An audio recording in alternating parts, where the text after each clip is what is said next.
Mbizi y'omunsiko. Nalabyeko embizi y'omunsiko. Nice. Embizi y'omunsiko manyanga erese manya bifaananyi ki. Banange embizi y'omunsiko mugigambe. Embizi y'omunsiko ne bwekeera ne yeesiiga ebizigo ne bwatuula mu firuta mutwalo talifuna muntu mu famire ye anenkana obulungi wadde okunyirira. Not her mother, not her relatives, not her friends, talifuna. N'abazzukulu be talifuna muntu. Tekisoboka. Tekisoboka. Tasobola ne bw'alikola atya. Ne bw'alikola atya. Olaba ye ne bw'atuula mu firuta asigala afaanana lunnabe.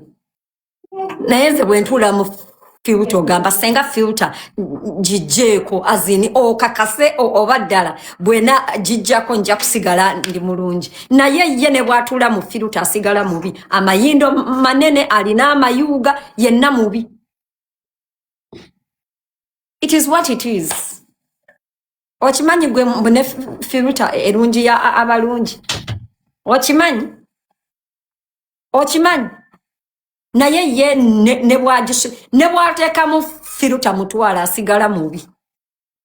She's ugly like a pig's hoof.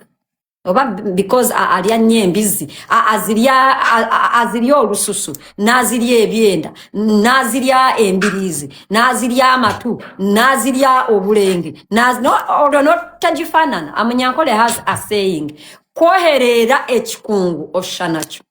Tosobola kulya mbizi n'otagifaanana. Era mmwe abantu abaludde nga mungoberera nagamba abaana ab'obuwala embizi mugigenda empola. Bw'olya ennyo embizi either ogifaanana oba olowooza nga yo otandika n'okukola ebintu ebigifaanana. Nabagamba omunyankole agirangu kwoherera ekikungu osha nakyo. Azin bw'oliraana ekiswa. What is echikungu? Echiswa. That thing for enkuyege. Bachiyita bati. Enkuyege bachiyita bati. That thing, the anthill. Anthill chechi. Echiswa the home for a termite. When you oversit on it, I mean it doesn't mean that you look like it, but like it makes you like ekusiiga ebyebitaka omunyankola agamba kwoherera ekikungu osha nakyo. Kati kasitoli bw'embizi ogiridde amatu, ogiridde amayindo, ogiridde amayuuga, ogiridde obulenge, ogiridde ennyama, ogiridde akatogo, ogiridde nga njoke, ogiridde enva, ogiridde kiro, ogiridde. You end up either looking like the pig or behaving like a pig or thinking like the pig. Era when I sent mulowooza of all things I could have termed her, I could have said she looks like her name. I could, but the fact that I said Mbizi y'omunsiko, she looks like a wild pig. That is it. Era even when I don't mention her name, you guys know who I'm talking about. Mbizi y'omunsiko. Kakati embizi mugingambire ne bw'atuula mu firuta mutwalo. Takushamaliika olaba nze ntuula bwenti mu firuta ne bwe sitayogera bagamba maama akamalayika kano maama akaana ka Yesu mala kubagulirawo ebbwa lyakamwa ne bagamba ho kalungi naye maama obuzibu katandikwa okuvuma. Kalungi naye maama. Era nze comment eri nti kalungi naye maama. Kalungi naye maama kakadde. Kalungi naye maama kavuma. Kalungi naye maama olugambo naye gwe bakwogerako ki? Gwe bakwogerako ki gwandaba?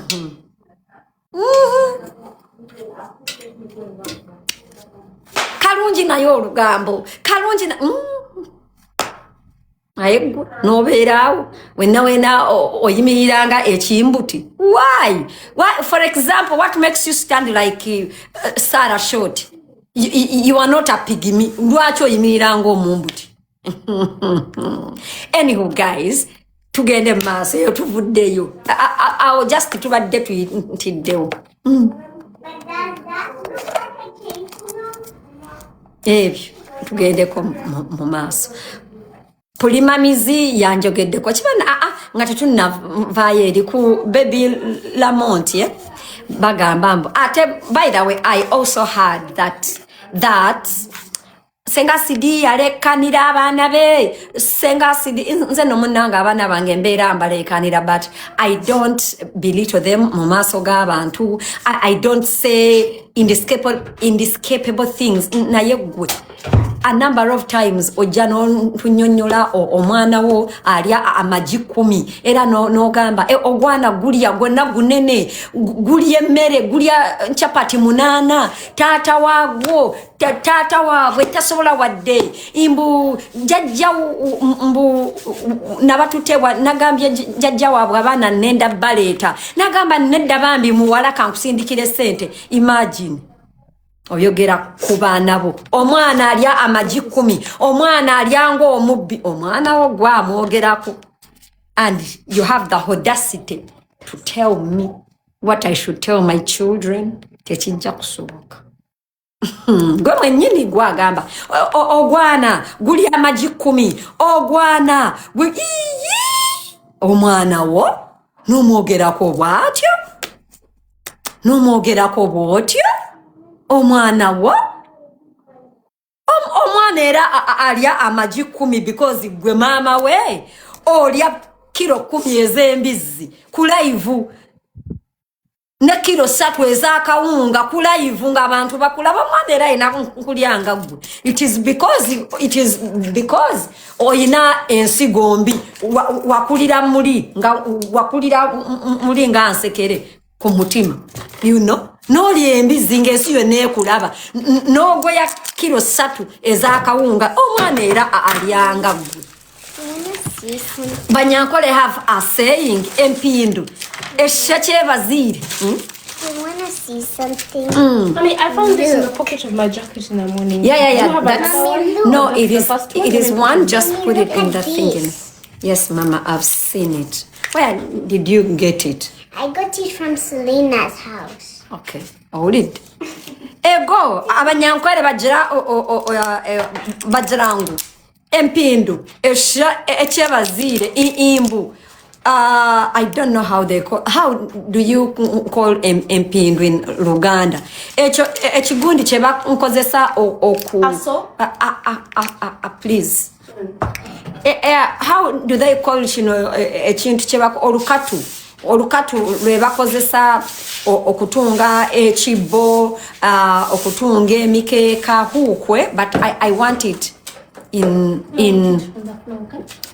Luganda bachita batya empiso lukato inti olukato lufaanana cherutunze empindu eshechebazire olukato lufaanana as in for example bwobera no lukatu nga lwakyama era echibo kijja kubeera nga it's not as neat as it should be, you get. So omuntu nagamba omwana wange alya amagi 10 alya chapati 8 era alinga gwe ofumba kilo z'embizi 4 n'otuula n'ozirya ng'abantu bonna nga bakulaba n'ogoya akawunga kilo 3 ng'ensi yonna ekulaba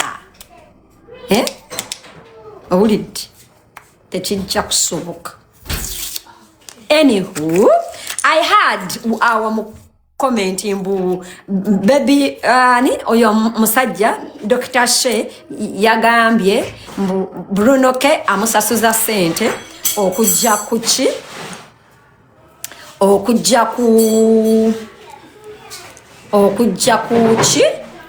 ku live ye. By the way, Uganda mwenna abandaba nange I don't know ba olwalero nankola live wanji mama. But I've cooked food for Amira for the birthday party. She has now ruined it. You cooked food for what? Amira's birthday party, and then she was ruined it. No, Mama, me, what can I do? Amira has done what? Ruined the what? The pretend food for her birthday party. You make for me. Don't mind Ami, okay? Okay, now I have to restart. And the birthday party is gonna start at 5. You still have time. Okay, I will always cook two cakes.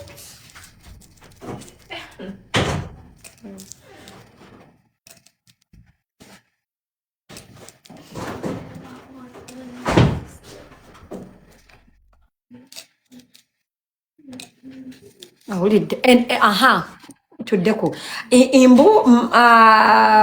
Dr. She yagambye mbu baby Lamonti we yamuleeta okumu fundraising ewa Brunoke yamusaba sente. By the way, you people, I think I'm the only one atacharging abantu.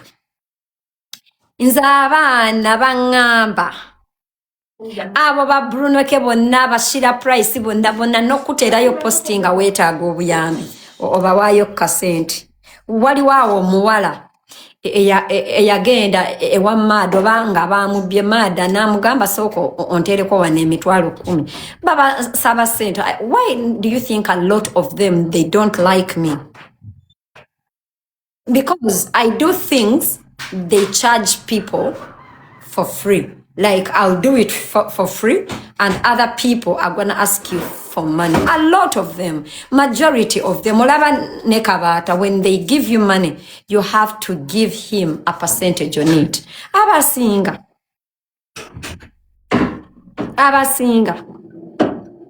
I'm not lying. Mubabuzi. But anyway.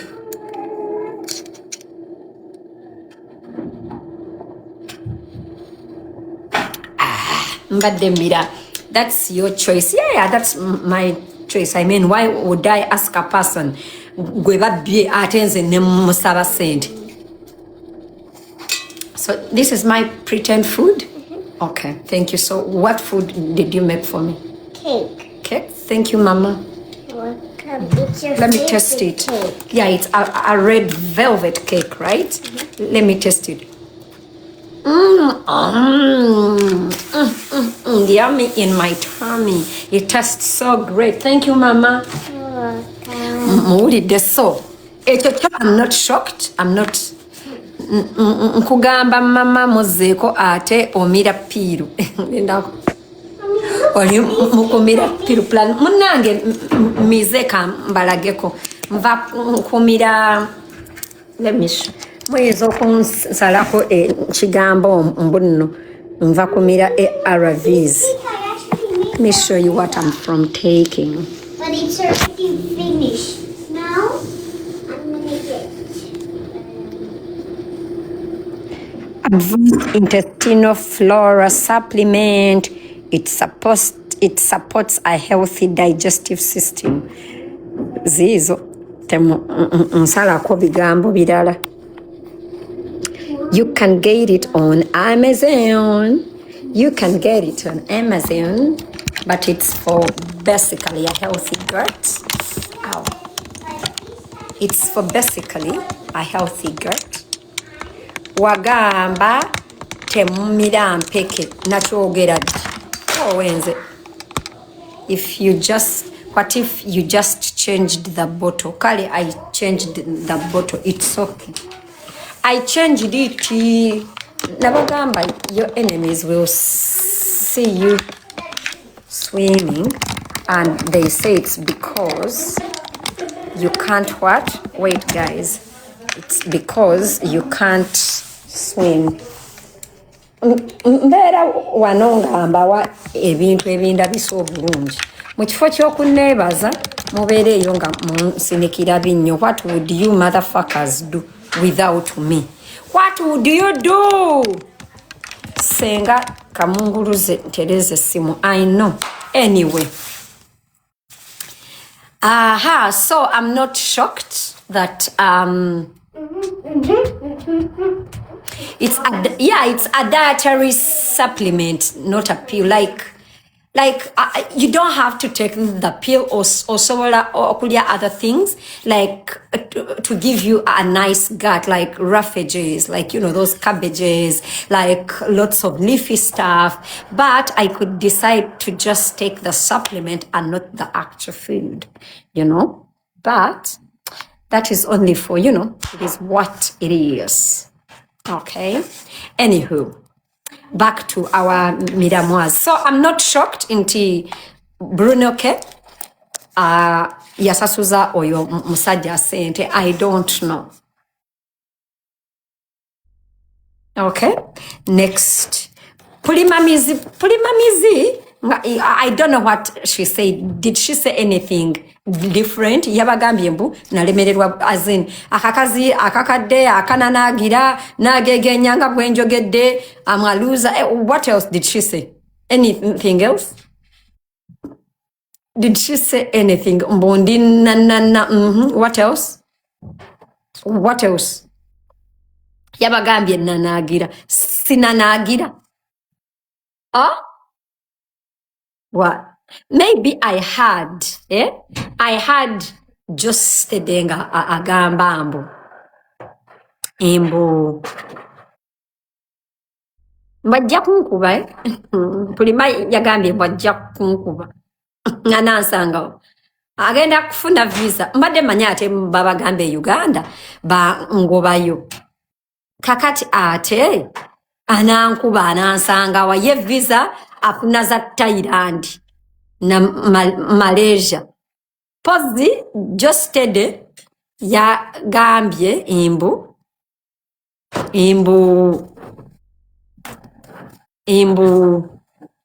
oyo omukazi ya njogerako. I decided to keep quiet. George, what other option did you have? Era nagamba lumu nja kunyiga George chicho nokola ng'onyize. George, chicho ogenda okukola ng'onyize gwe mwennyini ensi yakunyiiza n'olemererwa. Bwe wanyiigawo walya biragalalagala paka mu rehab. Are you sure you want me to piss you off more? Mama, please.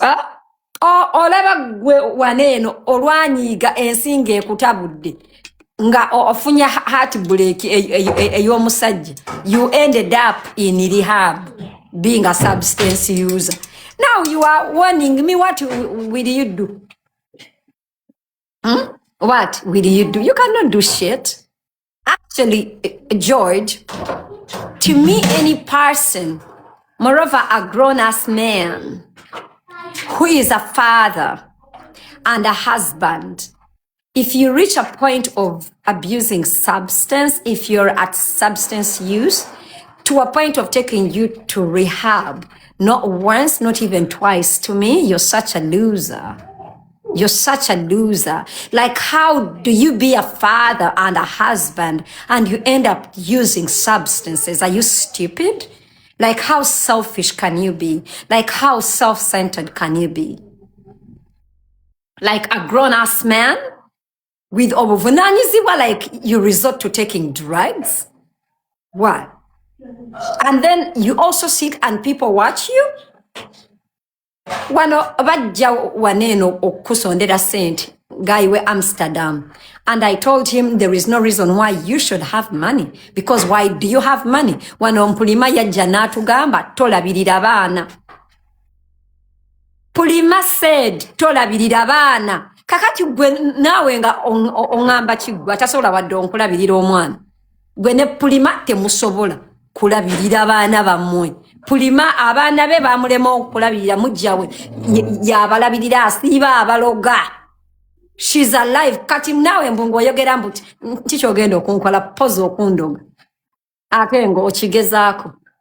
Olaba mbu gwe nomala ondoga gwe kijooje gwe olaba mbu nno wasiibanga wali emakindi nga obala omweso olwo ng'omaze okufuuwa enjaga nomala onneegezaamu. Abachwezi olaba mbu wagwa eddalu nga obala omweso This time abachwezi bakwambulamu engoye nomera nensekere mu mbugo. You joke with bachwezi. Kati mbwera oyo era mbwera yanjogerako oyo mukazi nemuleka naye nja kunyiga okole ki? Ojja kunyiga okole ki? Ojja kunyiga okole ki? Wano olaba bakumenya omutima. Just a small heartbreak from your boyfriend. Nonywa ebiragalalagala okole ki? Toyina kyosobola kukola. Toyina kyosobola kukola. Toyina. Bruno ke yayogedde ki? Pulima yayogedde ki?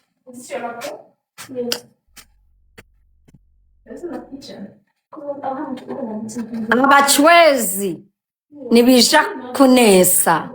Bruno ke yayogedde ki naye muddemu? Mbu wabatama nze yenza abaagala. Bruno ke namusala ku kigambo ki. By the way, nze Bruno ke ebigambo byembeera mugamba mbimugambira wano.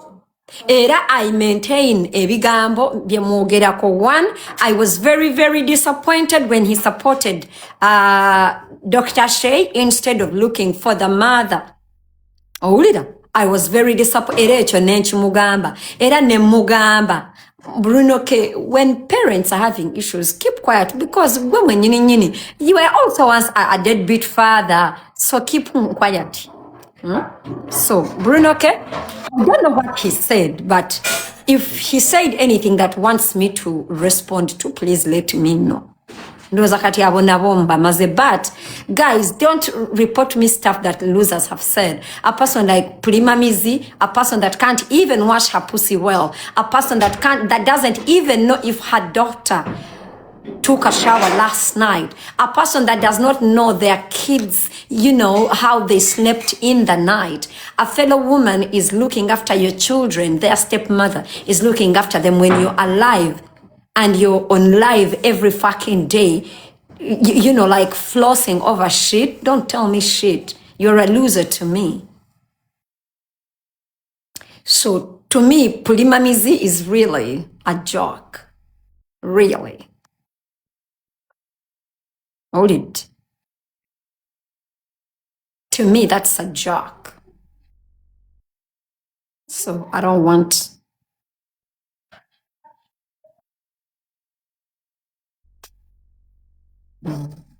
another thing, ogamba mbu Bruno K Musiazi. Guys, I've never said that Bruno K Musiazi, by the way. I don't think I'm the one. A lot of people say that. Hamdale always says that Bruno K Musiazi, and even if he was, I don't think that's...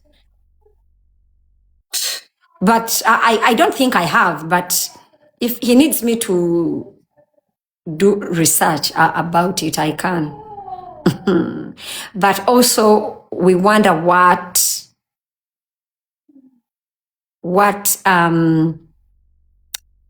separated him and Crystal Panda that's irreconcilable. Yeah? So whatever the issue is, I don't care because, tugende maaso. Emboozi ya Mami Debu ne Ruth ngenda kugiteeka ku YouTube. Nah, Sarah, it was not money. There is something that happened between him and Junior and Lily Puzzle in the first place before he quit the boys' dormitory. There is also something really deeper than money with Crystal Panda. Yeah. Then, tugendeko ku Pastor Bujingo ne Teddy. You don't follow me Unless you don't follow me. Unless you don't follow me. I think I told people that when elections are done, Pastor Bujinga agenda kudda ewa mukazi we. Unless you have selective memory. Can you people, can a person who was in class that day say me teacher? Can a person who was in class that day say me teacher? Said akalulu kanonga kawedde Pastor Bujinga ajja kuddingana ne Madam Wetted. I said it. I did. I think I said it when oba waliwo issue yani. Let me try to remember. There was a time where they were saying imbu Bujingo alina omukazi mbu yachitinze ku Suzani. And I told people that Bujingo and Teddy are gonna get back after elections. And I told you people that they told them, actually, I won't even say they, NRM, you know, insiders and whoever, they told them to be together until when elections are done. I think I said it, but if they are back together, then well and good. Naye mama. Badawe Bujingo waberanga addinganye ne Teddy, it is good. Ani ataddemu eno gundi. Ami. Gwe anteddemu drink eno. Lwaki tewagisengezezza? Oh, sorry, I had found it in the things. I thought it was already kusengejad. Ami, Yes. is that rocket science, really? You didn't see that it needed to be sieved? But I did. Naye kati makula ga Bujingo ne agalekawo. Analumwa ki yamuzalamu mwana mbuna mumusuulidde. Talina kyagenda kufiirwa. Mulaba muti. Bwabeera sinti bazaala mwana. I don't know what you guys think, but if he goes back to his wife, that's a good thing. Actually, that guy going back to his wife, it's good in every way. Him breaking up with Makula, it's also good for him in every way. But I doubt. Bayinza okudingana, you know, like on good talking terms and okuza abaana, but kundoga Makula gye yalogamu Bujingo.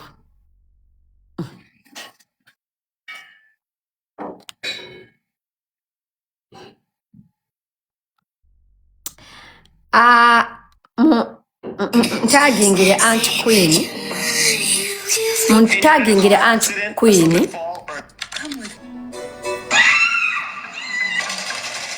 Muntagingire Aunt Queen, if you're here, let me know, because I want to talk about Mommy Deb, and I want you to do. Wait, let me call you. Let me text you.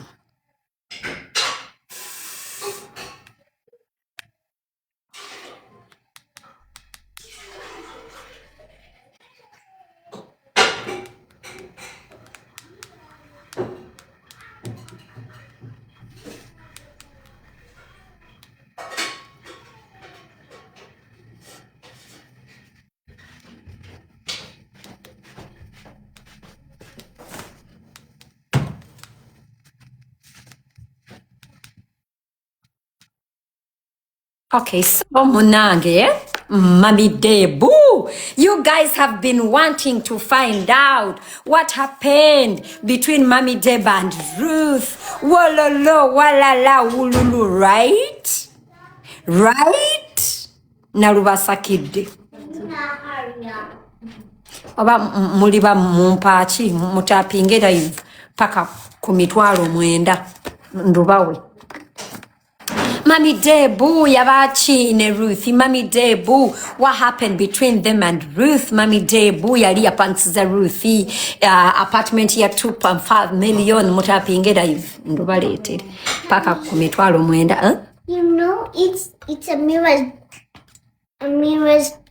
There's birthday today. I need a snack. I don't know what. Oh, Mommy, you can have a piece of the cake. But I will make it again. Mommy, we have Tapinge banag. Tugende Oh my mas. gosh. kiwi, we have No, I want something salty. You want soap? Tandikirawo. Mommy Deb is so unlucky when it comes to friends. Unlucky. Can I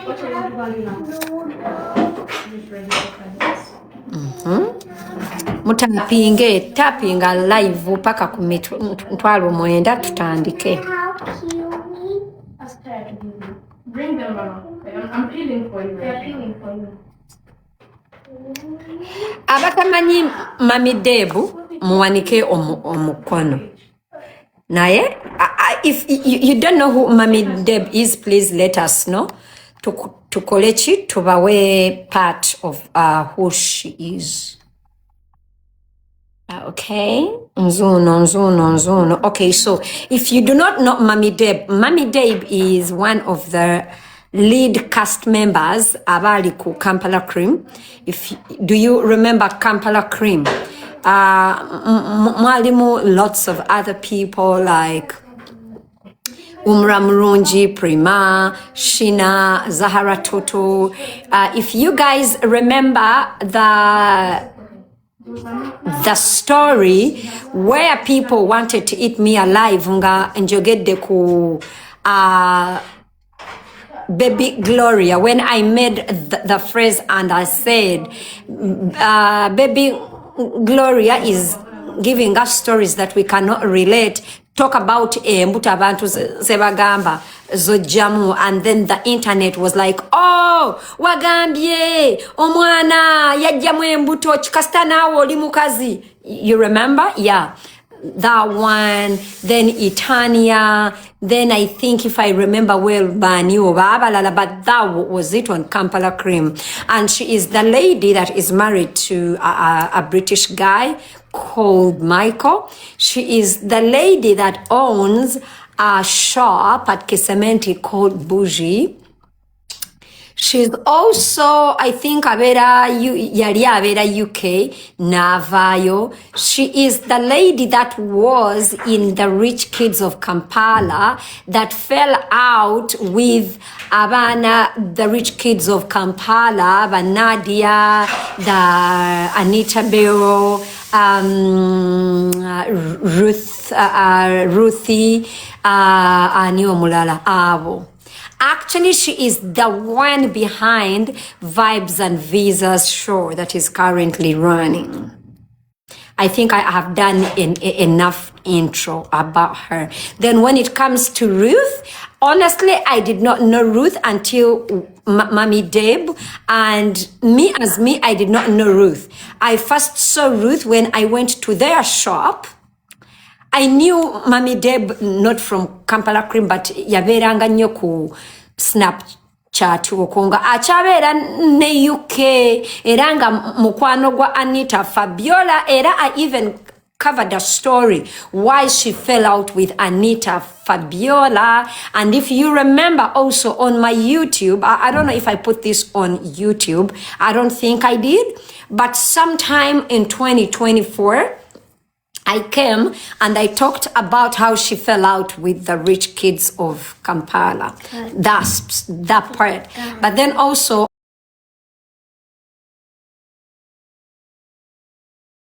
reads a story how and why she fell out with Anita Fabiola. Now, that is how I came to know her, mutuwa social media, especially on Snapchat. Then when I went to Kampala, I think it was Queen's birthday, we went to her shop. We were looking for a dress. And when we went there, I think that was my first time to see Ruth. Shh. That was my first time to see Ruth. When I met Ruth at Bougie, she was actually good to us. She gave us good customer care, blah, blah, blah, blah, blah, blah, blah, blah. After that, I started to see her more with Mommy Deb.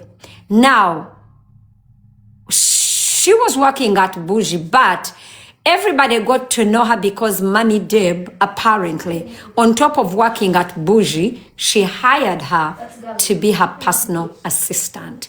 Wandi Kanti PA.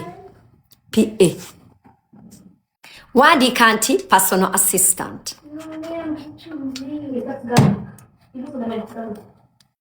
PA. Wandi kano nga bw'otaapinga. So, what does a personal assistant do? A lot of things. Kakati mwe abatali ku Snapchat, there are things you don't see. I feel Mommy Deb posts more on her Snapchat than on her Instagram or on her TikTok. Kati fe abalaba ebintu ebyoku Snapchat. Tulaba a lot of things, but because of her being Mommy Deb's PA, I noticed. And I think that is where the problem comes from.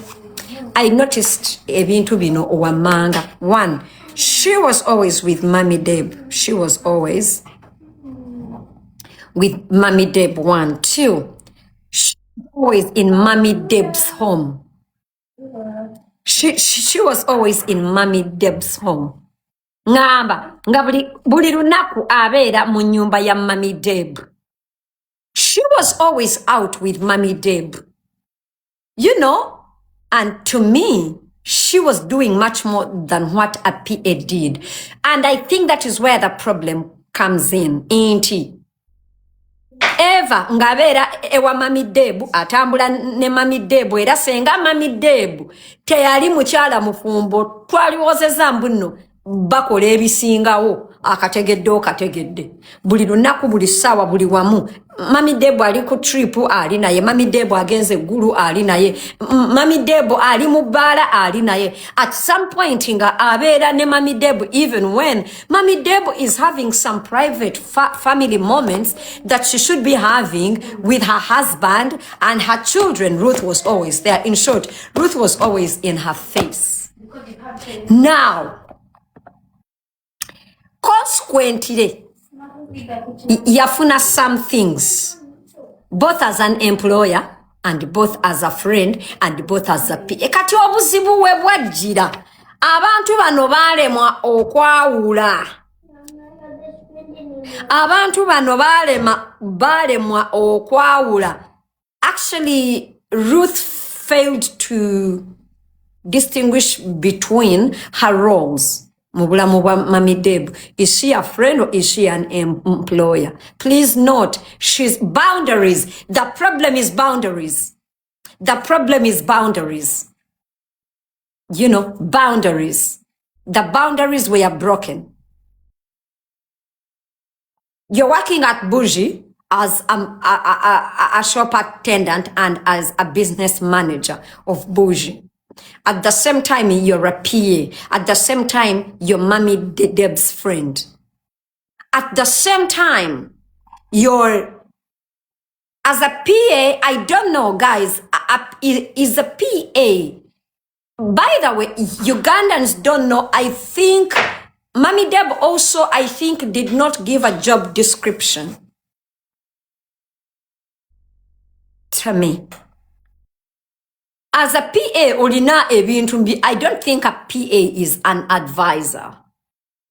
A PA, you do what you're supposed to be doing, or you step in for me when I am not there. As in, you do things I should have done, but then I am not there. You're like my second arm. You don't tell me how I'm spending my money. It's not your money. You are not my financial advisor. You're my PA. In any case, your PA is supposed to be you in a busier version. Like, I am busy now, do this. Like, you're the third. You know, a PA, you're not even supposed to give an opinion. That is a PA. For example, did you know that Sheila Gashumba has a PA? Did you know that? Sheila has had a PA for the longest time. That Kaboy, Bakaitani, Brian Morel, for the longest time. Nedda Tigress, PA is not a mukwasi wansawo. Your PA, make sure, is like a secretary actually, but like in a more refined way. I'm supposed to be in a meeting, but then I'm not able to. My PA is gonna be there. I'm supposed to be responding to an email, but I am busy. My PA is gonna do that. I'm supposed to be in a certain place, but I am busier, or I'm not able to. My PA is gonna be there. My PA is managing my schedules. In Luganda, it's Chiyambi. Chiyambi. Chiyambi wange. That's a PA. Omuyambi. So Ruth was having so many roles, and then, which is also not bad, which is not bad. You could have so many roles, but please learn to separate each one of them. Now, realistically, I want to ask, if you're my PA and we are out in the night, I don't even know why your PA has to be out with you. But Mommy Deb added friendship, and then Ruth forgot her positions. So, and then, I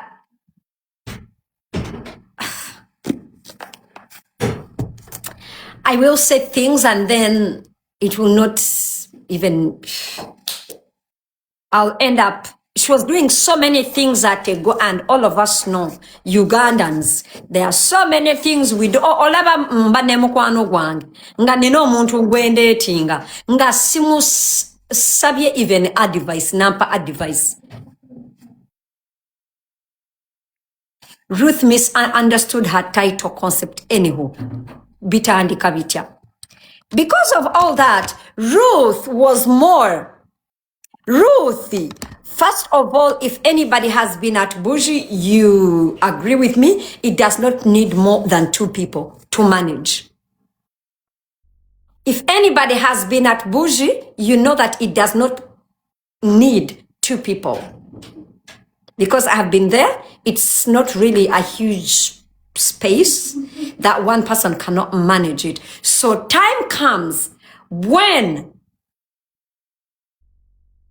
Ruth is at the shop, but then also after the shop, she's meeting. Ruth did not even have a personal life no more. Ruth was fitting into a family life of this married rich woman that is also her boss.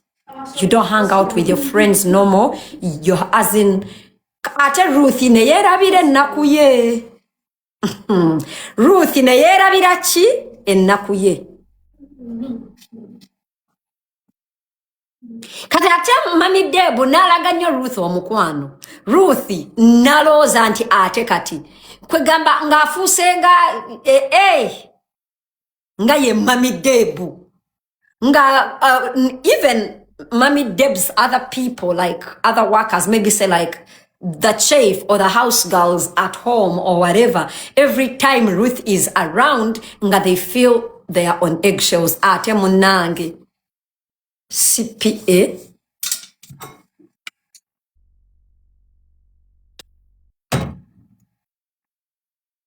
at the shop where I am managing. I was so, because Ruth yakwasaganya ekyomukwano n'akwasaganya ekya PA ne bafuna omuntu omulala ku Bougie.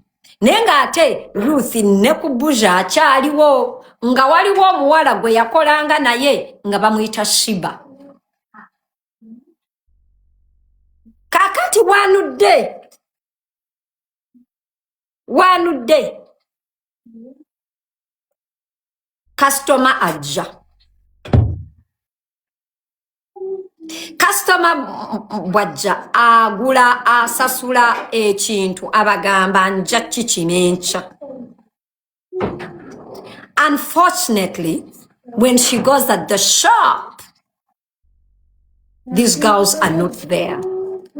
And this girl now, I think DMs either Mommy Deb or something, but she was so upset. I need neta agolugoye nabadde wano yesterday naguze either yagula olugoye natalutwala or something, and she had to pick the dress. Now I think Mommy Deb was around the shop that day, or the shop was closed, but somehow Mommy Deb got to know. Now Mommy Deb goes to find out if this atenga the day before by reporting the sales in that Kyakoze sales that day. Are we together? Banange njagala tugende bulungi. Muntegedde. Customer complaininga naguze wano jo olugoye salutute abawala ndwagala baliriddawo ate nga boosi mu kitabo tebamwanjulidde ki NSL. Awulira?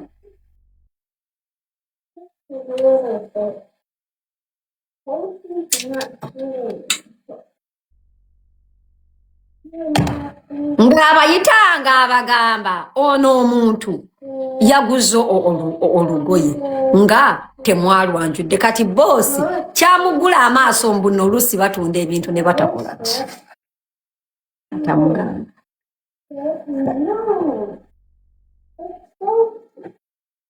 Kati ate omuntu kati ate abatuuza ne beeropa both of them.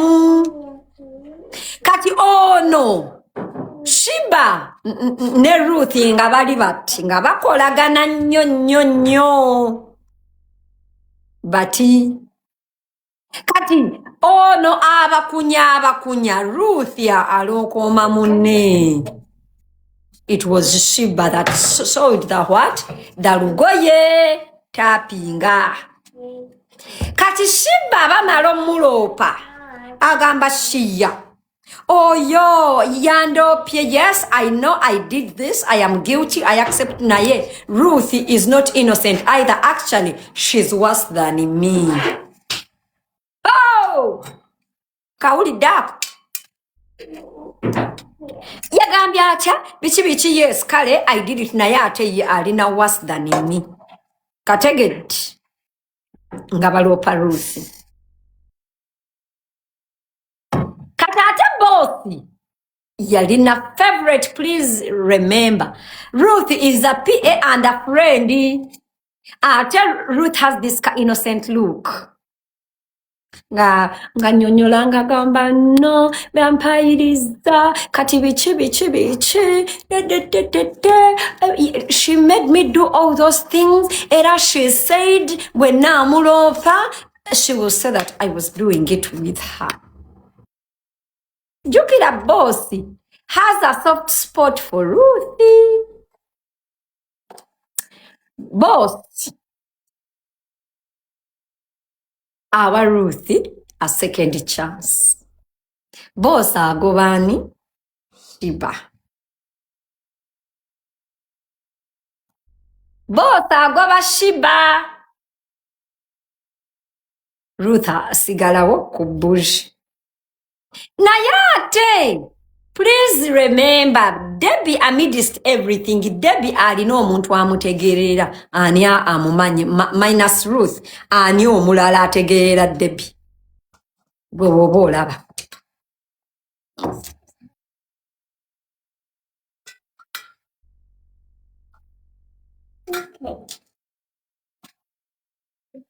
Michael.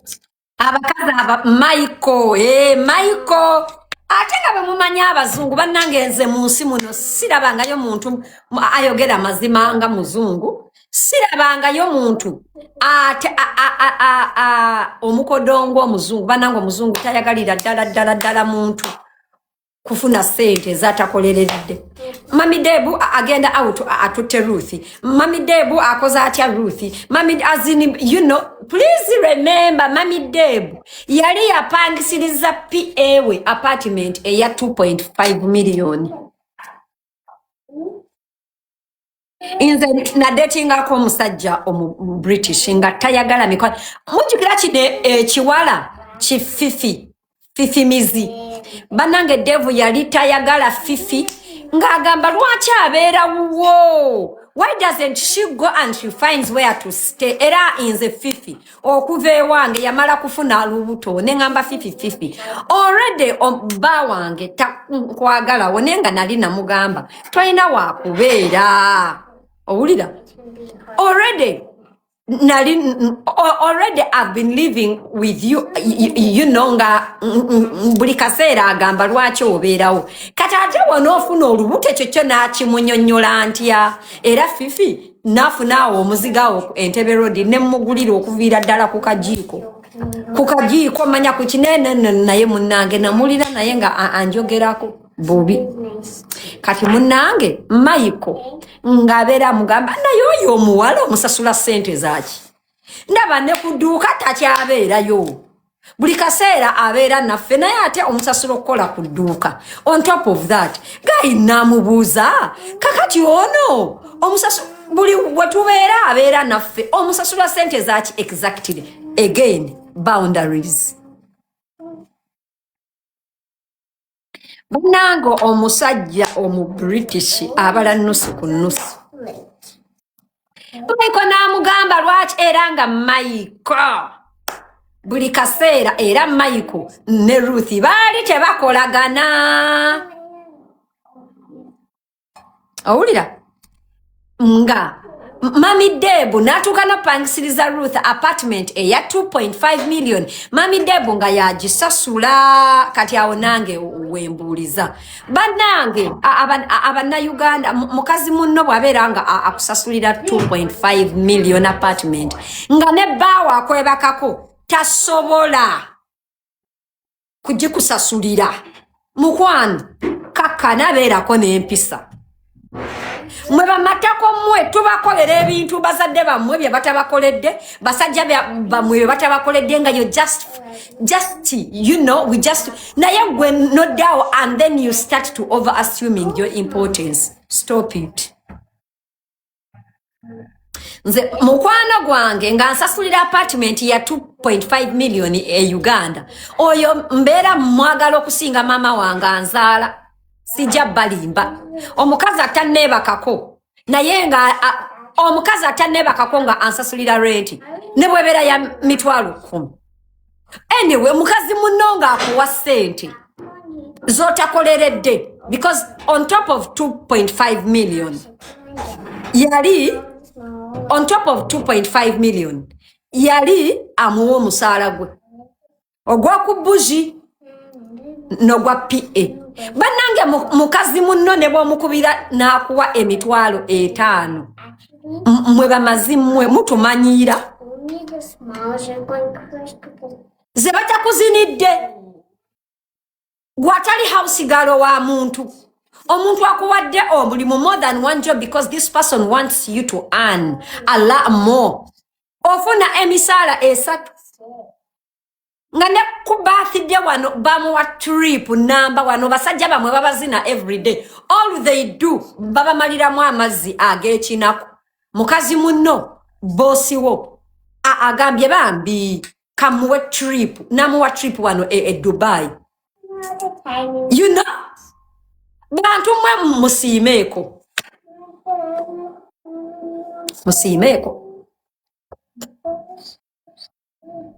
musiimeko bamatako mwete musiima nze wano nalaba Mbizi nga ensinikirako ebinnyo mbwera mudize sente ze yagulamu uniform. Bring back all the fucking money. Only my Sendwave had $3,900 only without PayPal, without World Remit, without mobile money, without naye naawe oyimirira onvume ompiseemu amaaso mwe bakazi mmwe. That's why mujja kufa muli banaku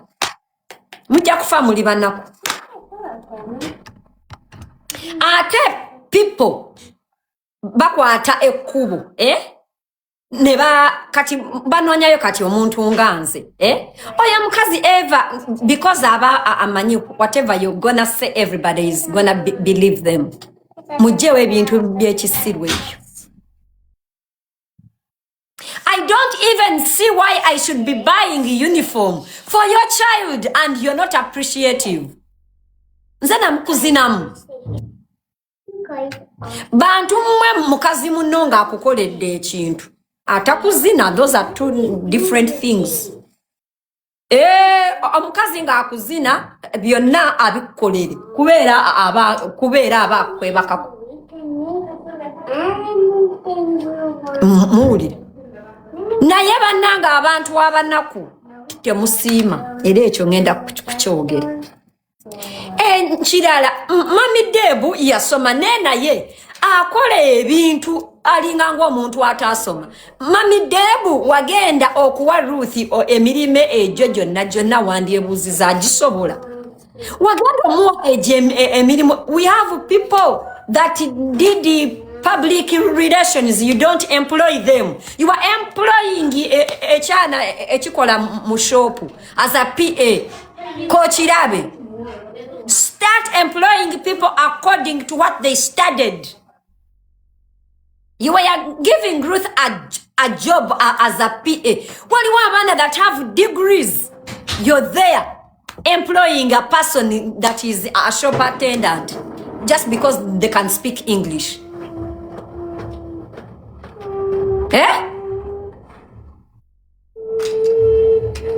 People super qualified bakola emirimu gyabwe. You're there.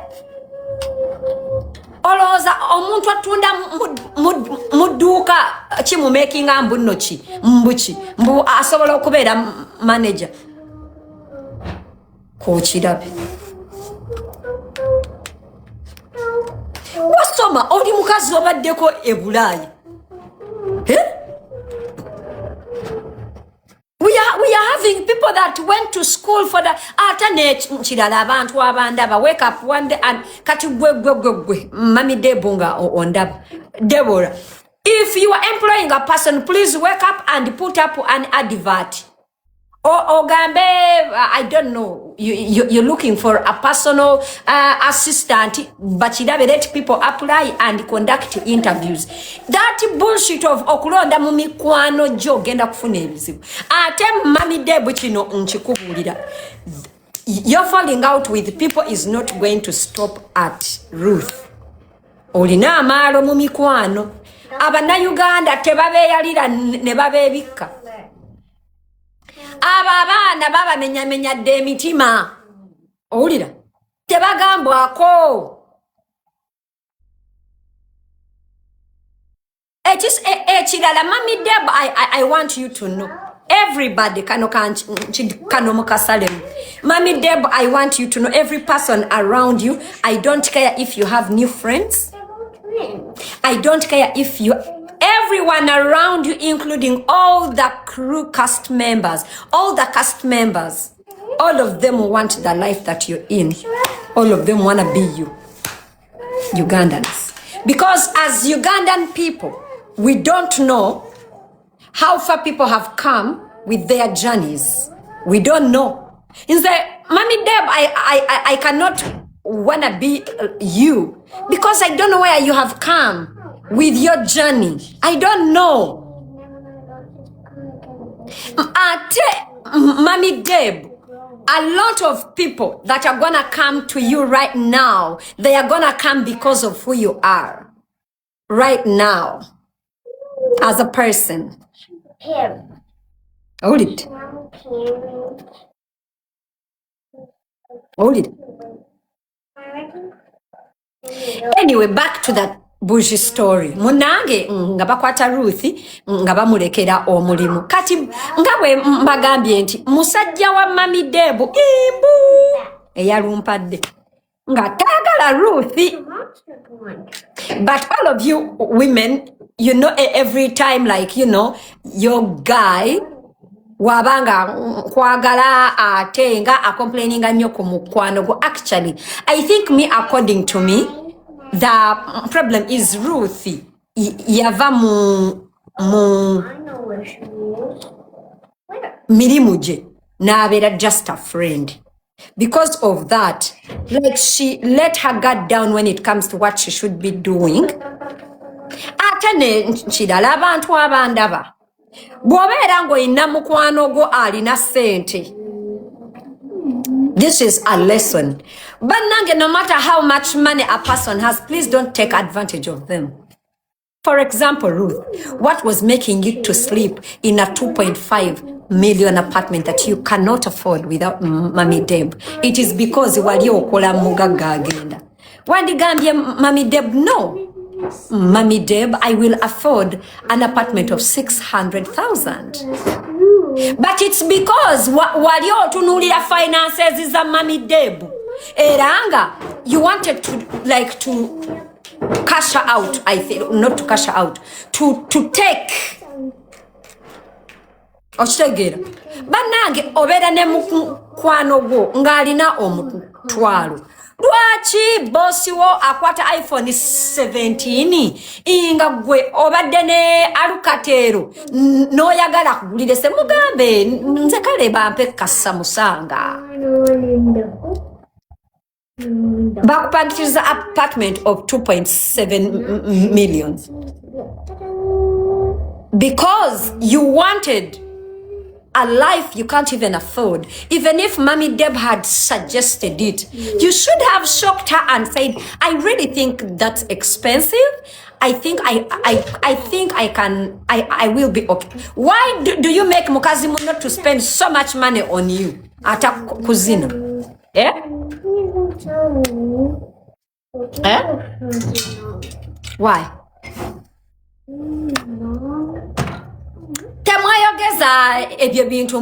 On the show, Ruth didn't want the apartment, so what? They forced her. Can a person force you to live in an apartment that is expensive and you don't want to live there? They cannot. So they forced her. Why is it that they are always forcing her and taking advantage of her? Is she a fool? Yeah? Huh? Gwe bayinza kuforcinga okusula mu apartment gy'otasobola kuaffordinga if anything happened. Yeah? Gwe nga teweepimye but because olya mugagga agenda. The same thing tubagamba wano. Ogamba otya nti abamu kumwe munyiga kale nze we nagendanga naye nga nze ansuza manya muki naye nga asula mu Serena. Can you afford it? Can you? Nga Michael abuza Mami Deb naye oyo omuntu gwosasulira apartment. Why are you paying a 2.5 million for her? Actually, Michael wasn't even understanding omuntu akola lwaki omusasulira rent nanti abazungu. Owulira? Takitegeera lwaki omusasulira. Owulira? Owulira? Owulira? Munange nga Michael nga agamba lwaki omusasulira rent lwaki okola boti kati munange Mami Deb ndozanga zeroing down nga agamba Ruth, you know what, I think ogwa PA gukulemye sigala ku buji oka sigara kubuji okakati bali bashootinga I think oba ebya visa and vibe zimbu ebya visa and vibes, and I think Ruth was paid for an appearance if I remember well. Now Ruth nga bamaze okumujja ku visas and vibes nga bamaze okumujja ku bwa PA nga n'omukwano gukendedde n'asigala nga akola ku buzi wokka. Munange siibalwise eyo madamu oyo ne bamukwatira mu skando endala ey'okubba ku buzi. Bye, Mommy. Bye. Bamukwatira ku skando endala ey'okubba era yatunda olugoye n'ataluwandiika. Nako madamu n'akanootinga. Now, visas and vibes, I think they. Oh no. So there was another incident. Actually, like the final fallout. Jukida Madamu is no longer a PA. Kakati, when she was, I think, no. While she was still up, I don't know, like I got lost in our Kyakoze. Mami Debo, Agamba Ruthi, Abu Kinge, a table, I think they were going out with the girls, either for dinner or something. I don't remember what the person told me, but amala okubuukinga Mami Debo agenda otuukawo. Wano wali important. Mami Debo agenda otuukawo before all the other girls came. Asanga Ruthi wali. Nga on the table there was a guy. Mami Debo nga abuuza Ruthi lwaki wabuukinze teba ate ndabako guy ani ono. Olinga amugamba mukwano gwange nga mugamba nedda mukwano tekijja kusoboka. Gamba mukwano go aveewo ekisooka I am a married woman, I don't want any bad rumors. Ekyokubiri I mean I don't want any bad rumors ate abannayuganda batandika okwogera ye n'ekirala bba wange nenda munnyonnyola ntya already namugambye I'm hanging out with the girls, so why is there a guy on the table? Ngamugamba ogenda kukyusa. Ruth ngagamba nawe, I think Ruth was finding it a problem. Okola ki okugobawo no guy Mami Debo ngamugamba okay, if you want I'm gonna leave. I think a guy joined them. I don't remember well, but what I know, Mami Deb, waliwo guy on the table that Mami Deb did not want. So Mami Deb says, Gamba muno aveyo. And actually, Mami Deb got upset inti. Of course, if they ask this guy to leave, everybody will say Mami Deb aline empisa embi. So, Mami Deb gets up and starts walking away. When she walks away, Ruth agenda amugoberera nawe bimidde namugamba ndeka like okola nnyo ebintu like you know like to upset me like why nkugambye munno mugambe like you want me like to look like the bad one bichi. So Mami Debo bambu namwe like ndeka I cannot find the straw. Mami Debo, now when you finish ask your sisters to give you a straw. So, Mami Deb, amwesukuzaamu bwati, namwesikako, and I think about Ruth was putting on heels or something. Ruth slid nagwa.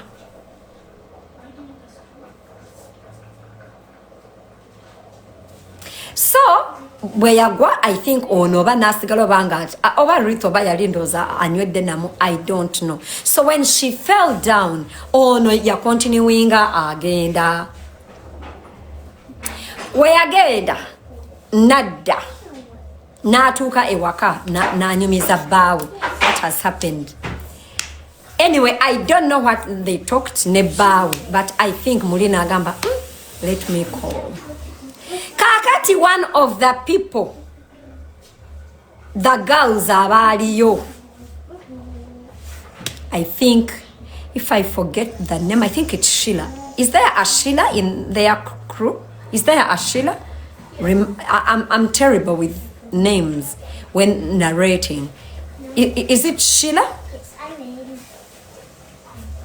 Do they have a Sheila in their crew? Stella, Esther? No, not Esther, not Stella, not Jemima. It's another. I think it's Sheila. Not Sheila? I think it's Sheila, not Jemima. It's Sheila. Anyway, there was a person called Sheila. Not Sonia. There is a Sheila. It's an she name, she. Kati, ona kubiroli amubuza how is who? How is Ruth? I left, this and this happened. Imbu. Sheila agamba Mami Deb. Tumubuziza, and then she's like, when she, sliding in Nagwa, and we went over. She said, you guys don't mind me, I'm used to this. Please go and find out if Debbie is okay.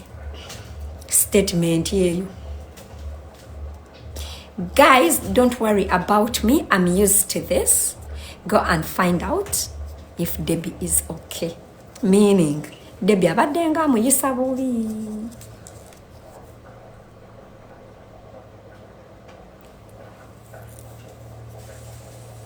Kati Sheila ebyo abigamba Debbie.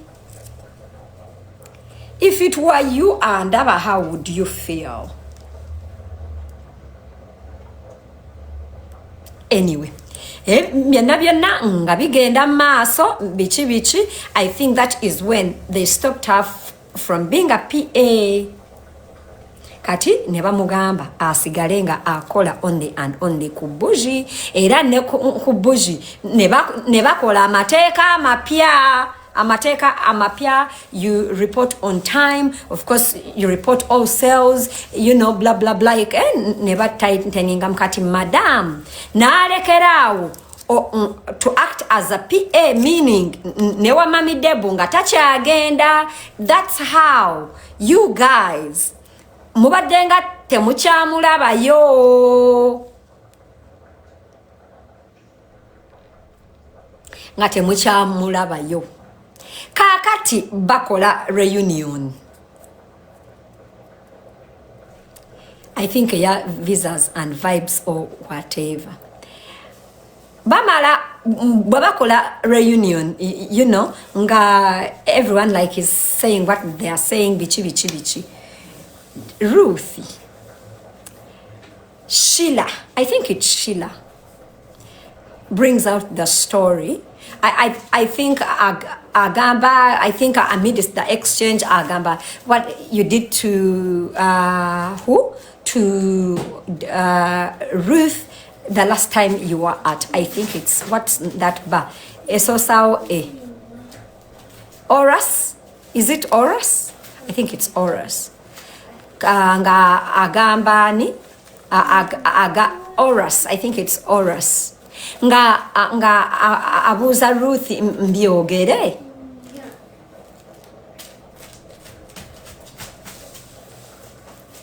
Kati, of course, Ruth, being Ruth, didn't want like to come off like, okay, I'm saying how Mommy Deb treated me, but it's like they were trying like to hold her at ransom of, we can tell the world what you did.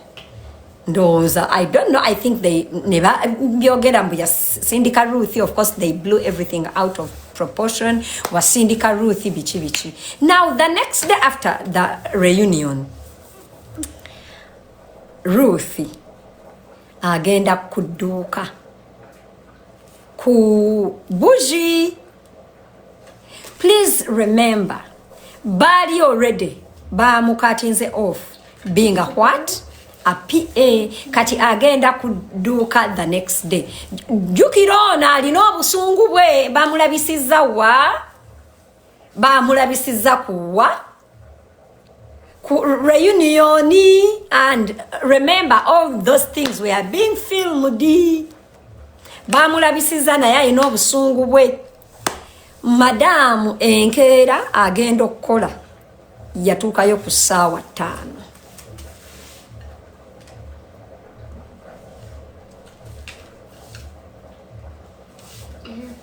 Yatuukayo ku ssaawa 5 kyokka amateeka ge baali bamuwadde. Yes, Ruth atuuka ku mulimu agulawo ku ssaawa 5 awo wendeetera abantu betukozesa. Gwe matako gwe ankolera. Owulira, tomanyi wenajja bizinesi yange. Bantu bange abantu business zaabwe bazijja wala. How do you open up my shop at 11? How do you open up my shop at 11 o'clock? How do you open up my shop at 11 o'clock? Because what? Because you are irreplaceable? Because what? 11 o'clock. Nga n'okwemiima yeemiima. kumbe madamu yali yateekako zi kamera madamu ayina okugulawo ashaha ibiri nanga ishatu kuza kiri ishatu nasindikayo omuntu namugamba bwatuuka mugamba akuwa ebisumuluzo madamu nga akajobo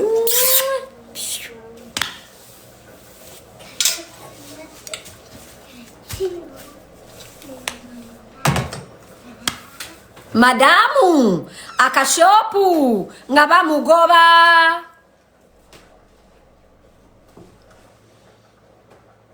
otuuka otya ku shop ku ssaawa 5 yamulyoka mwe bantu mwe mumanyi we tujja amaduuka g'e Kampala tegeesasula owulira amaduuka g'e Kampala omuntu ogulawo edduuka everyday nga you're not making sales but it's there for the address owulira ate n'ekirala bannange mmwe abantu abatukolera ofiringa otya comfortable boss wakusasulanga omusaala buli mwezi nga ne sente ezisasula rent ziva outside the business. Huh? Mommy, Yes? do you want a hat? No, honey, I'm good. Thank you for offering, though. Olira. Ogulawo otya edduuka lya bossy at 11.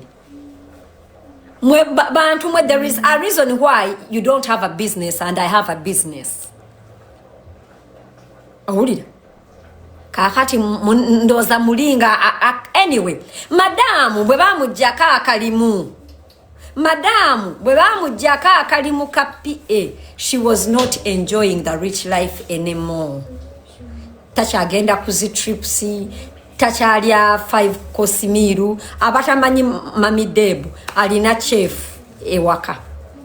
Abatamanyi Mami Debu kwegamba madamu ono natuukanga n'emirimu gye takyagikola bulungi. Abaana agenda okukebera amanya abaana tebanabaweerayo fees. Essomero nga limuweereza message. Not only that, manya emitayimbwa gy'enkoko tebanagigula. You're supposed to be doing your job. You're not doing the job just because your boss has made you comfortable. Kakati wefuula mukwano gwe olya buli sente ze. Bajja bagoba. Madamu nga bamujjako ki akalimu. Yes, honey pie. My I got a gift. Yeah, one man neyanziza. Mwe bannanga abantu abatatuwa birabu. Mazima mbaletedde such lucrative tea. Temumpadde wadde ebirabu obwedda buli muntu anoonya olugambo kiki ekyayawula Mami Debu ne Ruth muli eyo ndubalondedde wadde otapinga wadde okumpa kasente wama Sunday Bree free spirit don't just laugh gift me golono olugambo badde olumanyi Selena's dad told me he packed more for me with these tattoos. Yes, but you know we are supposed to take off that tattoo. No. Yes, and let me show you. You take off the caveira. Bring, I show you. But Mommy, Let me show you how it is done. It's not done like that. But I have tried to take it off when it had it. Let me show you though. I'll take it off in a better way. Can I see your leg? Yes, Because it's not even gonna be allowed at school. it is. Oh, no. Okay. We'll leave it like that. Madamu bamuwadde tattoo ewa taata we iyo. But who gave you this? Selena's dad. Selena's dad? Mm-hmm. Okay. Yiyo tattoo ya madamu. Banange abantu abeeru banyumira tattoo. Anyway. So, bamadamu nga madamu akalimu mye nga batwala akalimu. Kakati ababaddewo yesterday ku Mami Debu ya postinze n'agamba mbu mbu Ruth yamugulako omusango ku police. Ekyo kyo mumbuze what happened ndyoke nkabanyumize actually mumpe ebirabo ndyoke mbanyumize how they ended up ku police.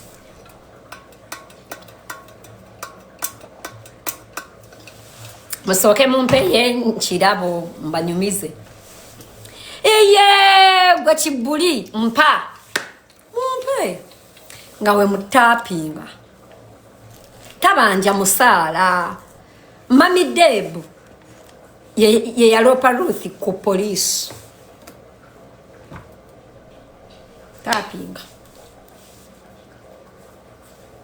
Tapinga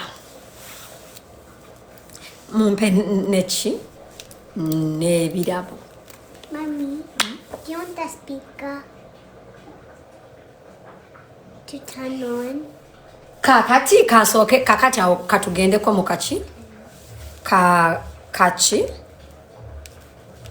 commercial break mbayimbire mu kayimba ki edakika 2 awo mbazinire mu kayimba ki mwogere banange akonkolera mu ttakowa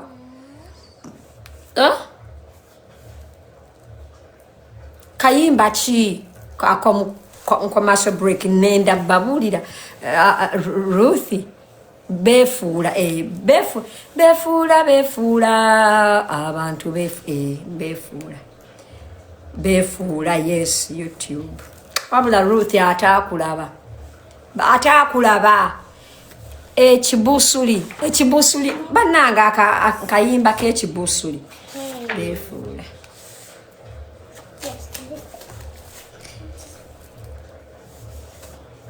Akayimba kani ya kayimba. If you're from Canada and you have over $10,000 of debt, credit cards, payday loans, lines of credit that you can't pay off or get to zero, Kamba ziniremu. Dance right now.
amazina tegazinika bannange abaana bakaliyoke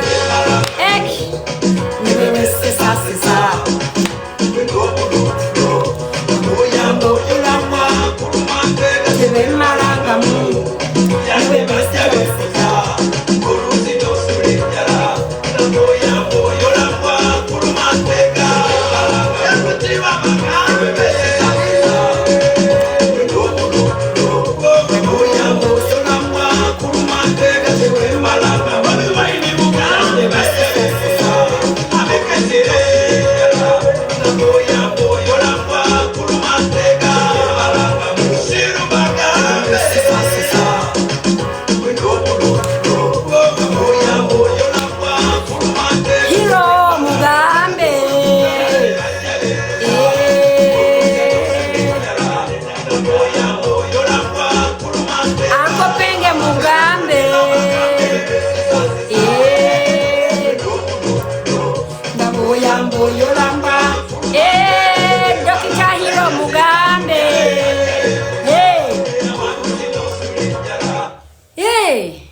bamazimu mwete musiima waliyo amaza amalala waliwo amazi amalala agagamba mbu I am a user me Sharon Mutesi Senga asidi nanana I can never be put in the same statement as a user, especially using a broke person. Is nganali nkuwadde ekikumi. Maguja, really? Teteyandibadde gwe, but anyway, we continue. Me, I use a me. Me, I'm a user me. Yeah. I use the you for what? Me? Kali. Anyway. Anywho. Tugende maso. Munange. Weba goba ani. Weba goba. Yes, honey pie. You know with the S I can make a 6. Oh, you can? Yes, I think you can make an 8. Mommy, let me even show you, okay? Ani afumba. Mommy. For Mommy, I'm even gonna recurse. show you, okay? Mommy, when Police show case, yes. Nange mulindeko mwana wo musajja mbu ayagala okunda otyo. Okay. I also have C. From S, let me show you. You know, from S you can make an 8. Yeah, I know. Yeah. Mommy, Okay. I tried that before. Okay. Kakati bagoba wumbwa mukwano kibaluma naye nga waliwo alumu ekibuloka era ekyasinga omuluma kibuloka namukuba ekibuloka namugamba kumanyoko kachuge nyoko nenkimutikka. Mommy, I can even, with the 6, I can even add a face, and then I can Yes. actually make you with the 6 with the sun. Okay, honey. It looks funny. Owulira? Makes everyone's faces funny. Eye tugende maso munange nga bakwata kubo umbwa nguluwe. Yes, umbwa nguluwe, mbwa mbizi munange nga baka wini ekibuloka na waliwo omuntu gwe natike kibuloka yajja nampereza message happy birthday happy new year sister namukuba ekibuloka namagendo bigambe nnyoko. Mommy, I can actually put the Sogera nawe okimanyi bulungi we are not talking lwaki ompereza message namukuba ekibuloka ndo kigambe nnyoko manyoko ongamba ki happy new year when all the previous years all you were doing is to fuck me up mbokati oli kungamba mbu happy new year botajimpuisingiri nesta jimalako gendo bigambe nyoko gendo oziwishingiri abewa manyoko nemba ekibuloka kyamuluma kyamuluma era kati nabeera official enemy kasooke nsumulule gundi bire kati nenda natiteekamu kyamuluma njaba kuba ebibulooka mwenna era yagamba nze yambulookinga buli wamu naye namuwona nakubulookinga ate ogamba nakuwampona nze nakubulookinga. Also with us 6 Mama, I'll talk to you later, okay?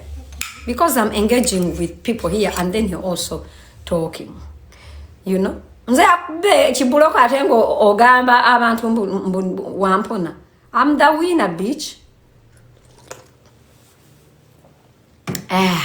Tugende mass. Babeda wa wano ngabanda by the way Shema Bangambi. Shema, are you here? Commenting out if you're here. Shema, commenting out if you're edako naye if you're here. I want to give you your message. Iye tigress mubabole mubawalane. But the whole world can see who is a user. The whole world can see who is a leash. You cannot come and kiss my ass and tell the internet how I'm a great person. And then ogamba kakazi kabi user. Kasta ensi yonna yali eraba. The whole world was watching. Yes. The whole world was watching. The whole world was watching. Actually, even my fallout with my ex, it was because of you guys. Even my fallout with my ex Mayuga, it was because of you motherfuckers. I'm even going to unblock her. Njamugamba. Mama abyogera ne mugambo yatachatuwa sente wamma bichi yakunyiziza tuteke ko live you leashes mwali musaba sente nga musimsaba ngani yali abazina tugende mass njana mu unblocking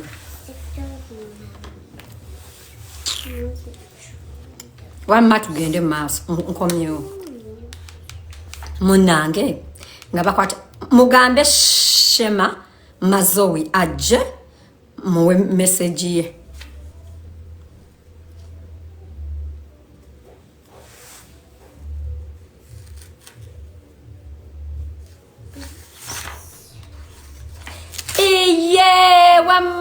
my woman, I know. Yes, my love, I know. My baby, my woman, all the way in the UK. I love you, Angambi Mbuno. My evil neck is looking so good. I know, Nangamba, you've lost weight, but whatever you're using, you're looking good. You don't look drained at all. How do they call a witch? How do they call a bed bag? How do they call a bed bag in how do they call yes?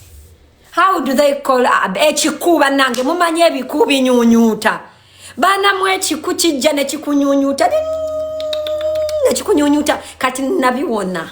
That's why I am glowing, you know. I don't look stressed at all, you know. Nabawona mwe ebisuzi mbeno nkabakona mwe nabawona wama baby mutemula bambono I look better. I'm even at peace. Nabawona iye da parasite ebiku nabawona omuntu obera bulaya nate no sabiriza munno ali bulaya. Really, who does that? Also, you want to show people that oli wakabi nenga atosabiriza. Who does that? Muri wakabi ku sente zaffe Oli wakabi ku sente zaffe enkwa. What is enkwa?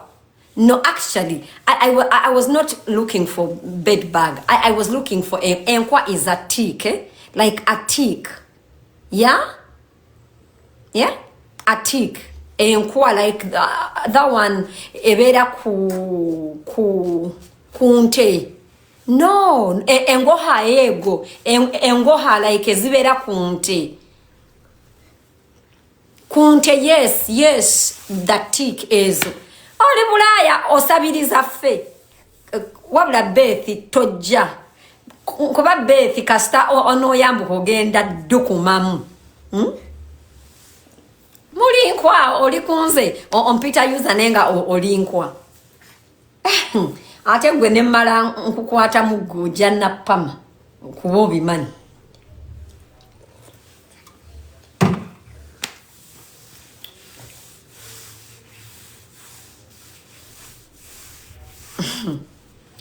Nga ne family anyway ka nsirike.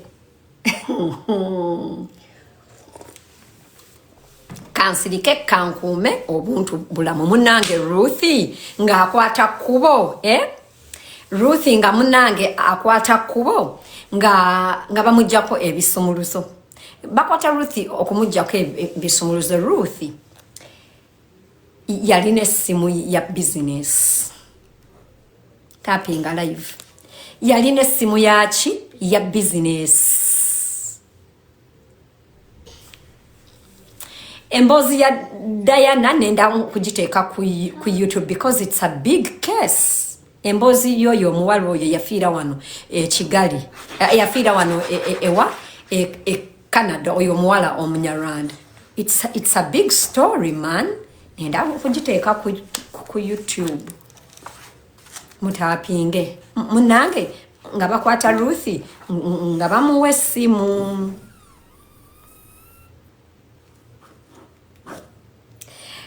Nga bamala omuwa essimu.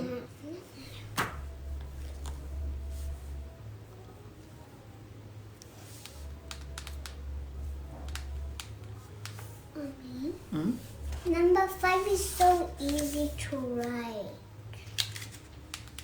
So very easy. I can even show you. Muna Linda ko wano ngambe Aunt Queen. Because Gundia Mommy, let me teach you how to draw. Mama, not now. You wanna go and teach Amira? That she already knows. You'll teach me later. Okay, Mama? Ami? Yangu, okolachi. Yeah, when you finish, you take pee outside. You take pee outside. So, munange Ruthie. Again, police yingira mweta Ruthie. Bali bamugulira esimu. I think if I remember well, they bought Ruth a phone. I don't know if they bought her a phone or something, but Ruth yalina esimu bili eya business neye a personal phone. Hey, by that way, and anyway, yo tukayo about munewa anyway. Ruth ngaba mugulira esimu eyiye. Ruth ngabagula nesimu eya business. Bagenda okugoba Ruth ku simu ku buji nga bamaze omugoba bamugamba alete ki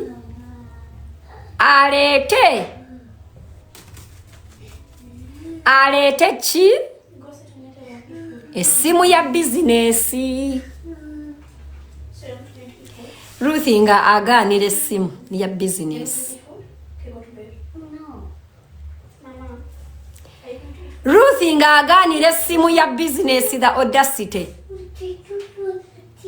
Mama, go and nap because I don't like that funny noise you're making of pretending to cry. Ooh, who does that? She's crying because I made for her potatoes and I was like, are you going to eat? And she's like, Mama, I told her to go and sleep. Jangu. Mama buli wava ewaabwe aba nebiyisayisa. What happened? What's making you cry? Tyra said she's gonna cook beans and sauce and chapati for me, but Amira said she changed her mind.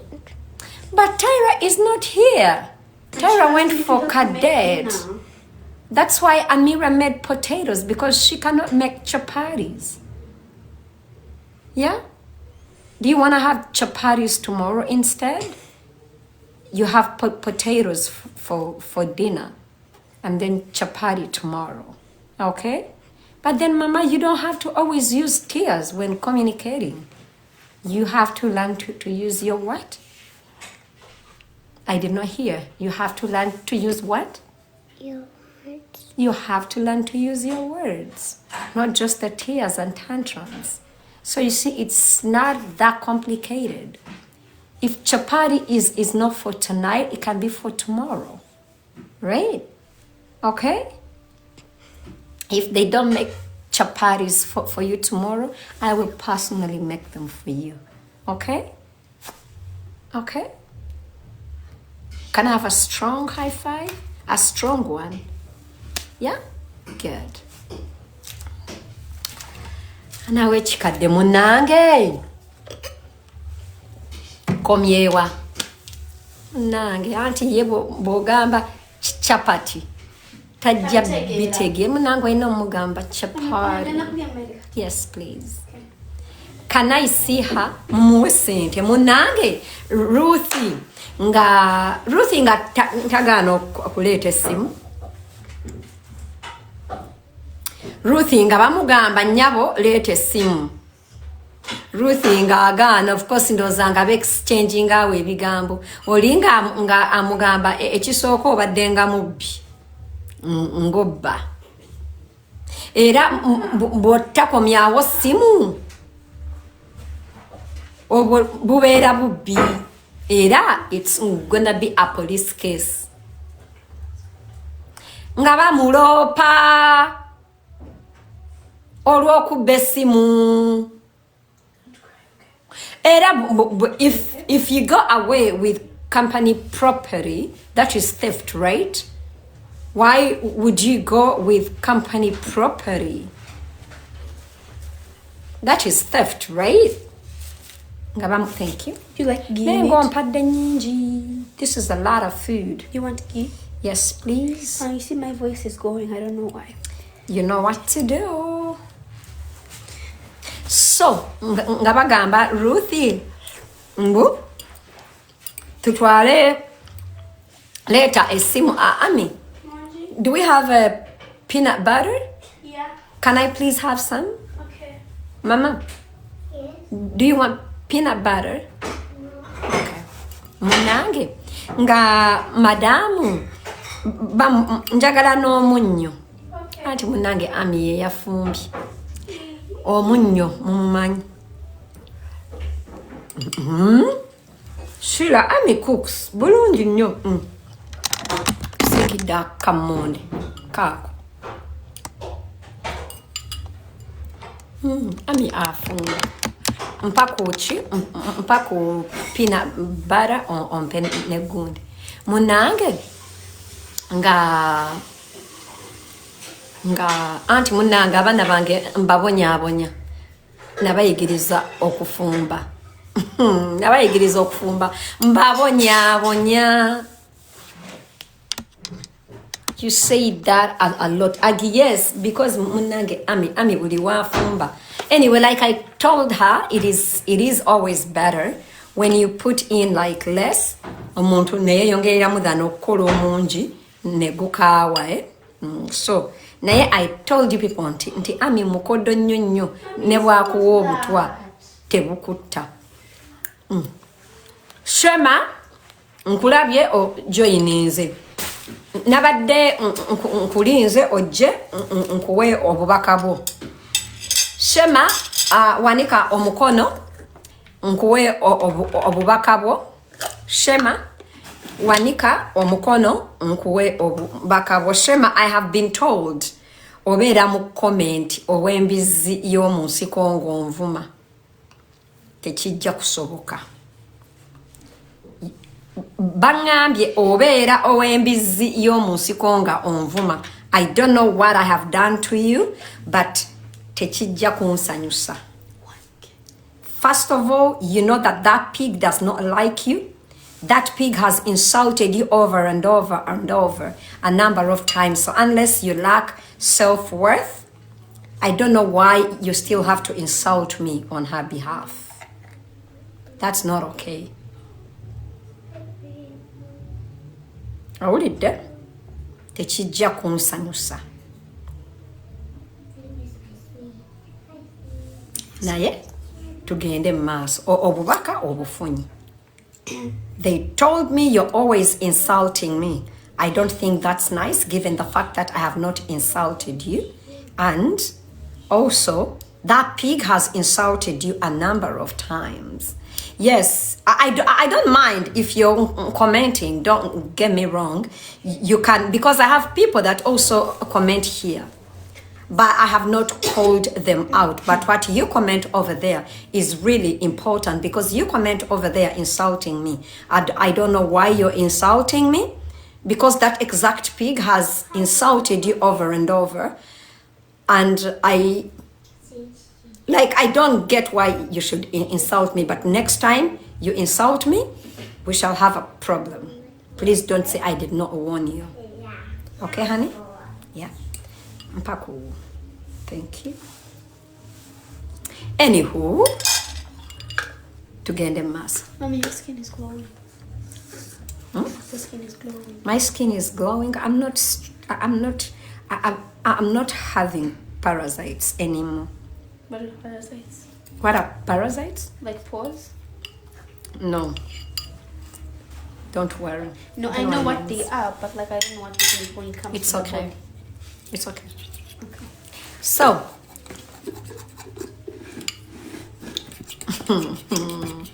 waliwo agambye really? Yes, really. Banange, I love eating peanut butter in Bomonde for some reason. Because when you were pregnant, you used to eat it so much. No, I love it. I know it reminds me of school. Really, like H-Paul. Chitende, yes. Every time twagulanga obumonde netuteekamu ekipooli and tomato sauce. Anyhow, guys, munange Ruthie nga bamugamba Ruthie komyawo ki esimu ya company Ruthie nga aga well like ndoza muli. I think because yali olaba abantu abali ebweru baba bakulaba like you're tough like this and that, but then when people that are a nobody, when you bring them into your space, now they start overstepping on your toes. Kati Ruth yatukanga aisamu yes akamanyiro kati nga mugamba munange leta esimu yachi kati ndoza mulinga amanyi agenda gamba it's you know it's just a phone. I'm not gonna go back and forth, you know. Nga tompadde munyo mama.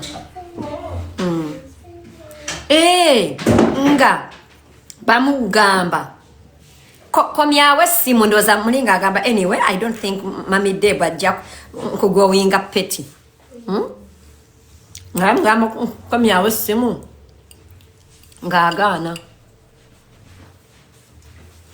bosinga mugamba nyabo nkugambye komyawe simu ate jukira oyina nechi oyina n'emisango egy'obubbi munange nga ononga agamba sija anyway nga they have a, meanwhile bine ebintu omuntu eyabinyumiriza is like muntu waabwe abali mu kati ndooza oyo agenda eri najjayo ebibozi ewa Ruth n'agenda ne wa Mami Deb nayo najjayo ebibozi munange nga amugamba komyawo essimu ono nga agaana. Mami Debu ndoza nga getting upset. Kale nga alaba ono I'm pushing like do your worst or you know whatever. Mami Debu nga amugamba njagala o signing NDA. Olaba nange Mami Debu osesa. Mami Debu bannange. Mami Debu akola ebintu by'abazungu mu Katanga.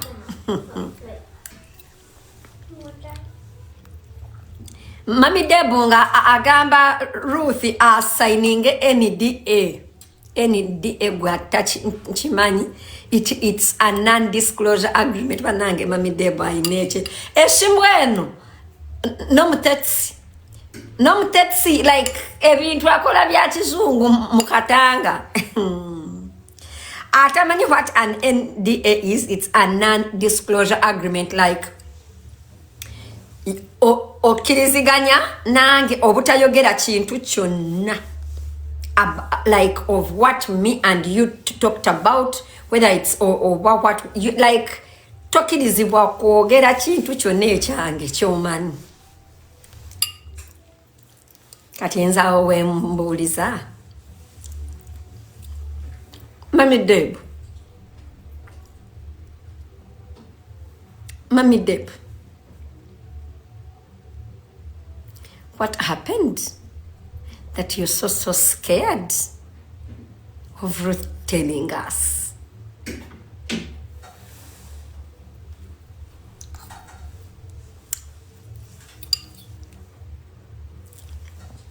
Guess what? Ruth nga agamba sirina NDA jengenda kusayininga. Ruth nga agamba sirina NDA jengenda kusayininga.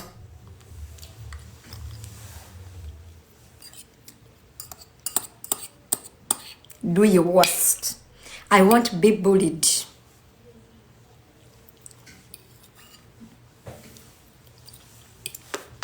Aganya kusayininga NDA. Aganya okomyawo essimu. Ayogeranga do your worst. What you gonna do? Okukakana nga tebamulopa.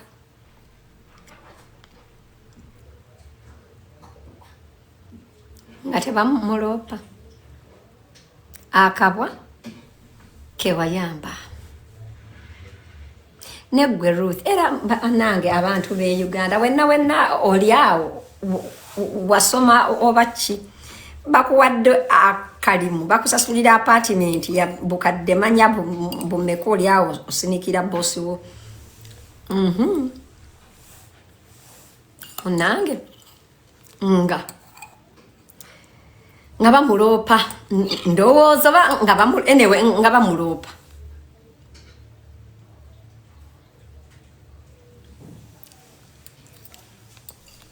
Tuliawo naye nze relationship yaba n'abantu, the problem came from Mami Deb being friends with her workers. Kati awo wenyini nalabyekawo comment gwe kasodde andaba. They did not only fire Ruth, they fired Tina owa makeup. They fired obaani omulala. Kale abo abaana bonna babagoba mumbuuze lwaki. Babagoba mumbuuze lwaki. Owenviiri owa makeup. Do you guys know that every time? Do you guys realize that Mami Debu was having bad makeup? Mommy, look. Whoa, Mama has finished her food. Was it nice? Do you want me to give you more? No.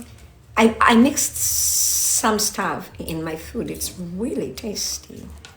But I'm very full. You're very full? Okay, so take your food to the sink and take some water. Okay. Did you shower? Yes. You took a shower? Yes. That's why I'm wearing this. Okay. Twala yisowani. Munange. Aba abaana bonna mu mbuzi lwaki baabagoba. Nja kutandika n'omuwala ono owa meka.